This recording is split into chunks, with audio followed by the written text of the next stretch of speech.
अगर हम देखें तो पृथ्वी के जिन भागों से ये गुजर सकती है उन भागों के विषय में अब पता हो गया कि फोकस से जब भी ये ट्रेवल करते हुए आगे बढ़ेगी, अब मैंने आपको बताया कि फोकस से एनर्जी वेव्स का जो ट्रांसमिशन होता है ये कंसेंट्रिक फॉर्म में होता है, सभी दिशाओं में होता है, तभी तो ये एपिसेंटर की तरफ जाती है। लेकिन अगर ऊपर की तरफ जाए तो लिथोस्फीयर में ही फोकस होगा और लिथोस्फीयर के ऊपर की सभी शैलें यहाँ पर ठोस हैं, तो ये ऊपर की तरफ तो गतिशील होंगी ही, लेकिन जब वहाँ से ये सभी दिशाओं में गतिशील हो सकती है तो ये वहाँ से सेंटर की तरफ या दूसरे साइड में भी गतिशील हो सकती है। और इसकी चूंकि विशेषता है कि ये सॉलिड मटेरियल से ही, यानी जहाँ तक मटेरियल की सॉलिडिटी रहेगी वहीं तक ये गुजर सकती है, तो इसके कारण जब ये आगे की तरफ गुजरेगी तो इनकी पूरी जो वेलोसिटी होगी ये वहीं तक ही प्रभावी रह पाएगी जहाँ तक ये जो वेव्स है वो जिंदा है। जहाँ जाकर ये मर जाती है, समाप्त हो जाएगी, वहाँ फिर उसके बाद कोई अस्तित्व रहेगा नहीं। और कहाँ समाप्त हो सकती है? जहाँ इसको लिक्विड मिल जाएगा।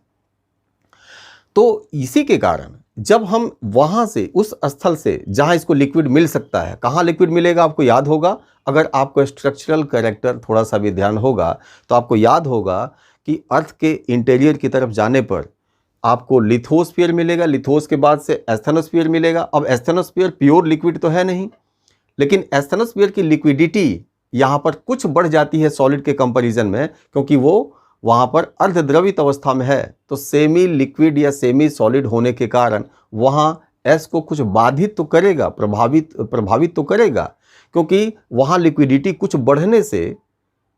के बढ़ने से एस के वेलोसिटी पर सीधा प्रभाव पड़ेगा, और ये सीधा प्रभाव नकारात्मक निगेटिव रूप में पड़ेगा, क्योंकि यहाँ पर उसकी जो इलास्टिसिटी है इस जोन की लिक्विड होने के कारण, थोड़ा सा सेमी लिक्विड होने के कारण ये इलास्टिसिटी कम हो जाएगी, और इलास्टिसिटी का सीधा संबंध होता है वेव वेलोसिटी से। तो इसलिए यहाँ पर ये इसकी गति को कम कर सकता है, लेकिन गुजर तो जाएगा। इसलिए गुजर जाएगा क्योंकि कुछ मटेरियल्स के पार्ट्स यहाँ पर सॉलिड भी बने हुए हैं, तो गति कम होने के बावजूद भी वहाँ से गुजर तो गई, आगे निकल गई फिर। लेकिन जैसे ही इनको ऐसा कोई जोन मिलेगा जो प्योर लिक्विड है, तो वहाँ पर ये डाई कर जाएगा, मर जाएगा, वो समाप्त हो जाएगी। और यदि समाप्त हो जाएगी तो वो कौन सा जोन होगा? वो होगा आउटर कोर की बाउंड्री लाइन, जो 2900 किलोमीटर की ऊंचाई पर, गहराई पर मिलेगी। अब जो भी आउटर कोर की बाउंड्री लाइन मिली यहाँ से लेकर, और यदि हम ऊपर सरफेस के उससे जो लिथोस्फीयर है, उस लिथोस्फीयर के उस फोकस तक यदि हम इस बीच में इसकी जो स्पीड है, इसकी जो वेलोसिटी है, इस वेलोसिटी को अगर हम देखेंगे तो केवल उस ट्रांजिशन जोन को छोड़ दिया जाए जिसे हम एस्थेनोस्फीयर कहते हैं, क्योंकि वहाँ पर इसकी वेलोसिटी थोड़ा सा डाउन होगी, लेकिन उसके बाद ओवरऑल इनकी वेलोसिटी लगातार इंक्रीज करती जाएगी, लगातार बढ़ती चली जाएगी। और इसलिए बढ़ती चली जाएगी क्योंकि उसके बाद सीधे से अगर देखें तो जनरली पूरा का पूरा प्रेशर बढ़ते जा रहा है, जो इसको वेलोसिटी को बढ़ाने में फेवर करेगा। डेंसिटी बढ़ती जा रही है, इसकी वेलोसिटी को बढ़ाने में फेवर करेगा।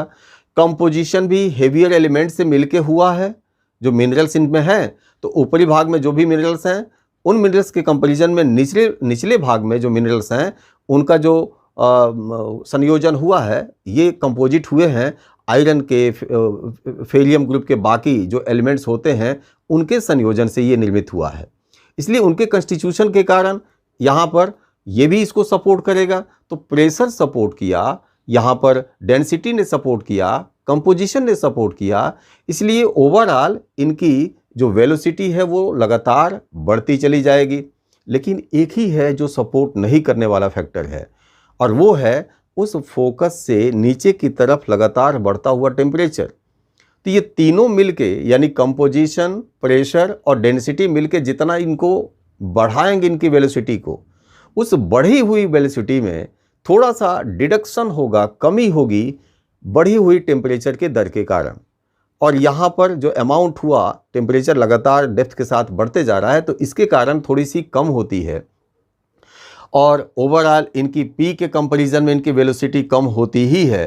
तो इसलिए यहाँ पर जो भी इनकी वेलोसिटी यहाँ निर्धारित होती है ये बहुत ही कम होती है p के कंपैरिजन में, और 3.4 किलोमीटर पर सेकंड से लेकर 7.2 किलोमीटर पर सेकंड तक इनकी वेलोसिटी होती है। यानी 3.4 किलोमीटर प्रति सेकंड से लेकर और 7.2 किलोमीटर प्रति सेकंड तक होती है।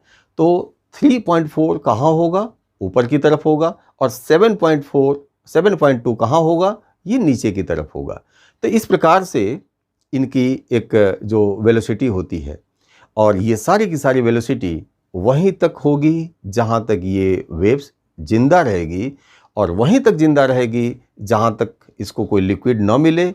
लेकिन लिक्विड तो मिलना है नीचे जाकर, और लिक्विड मिलना है तो लिक्विड कहाँ मिलना है? तो आउटर कोर, जो बाह्य कोर है, उस बाह्य कोर के रूप में मिलना है। इसीलिए ये बाह्य कोर की सीमा तक ही ये पाई जाती है।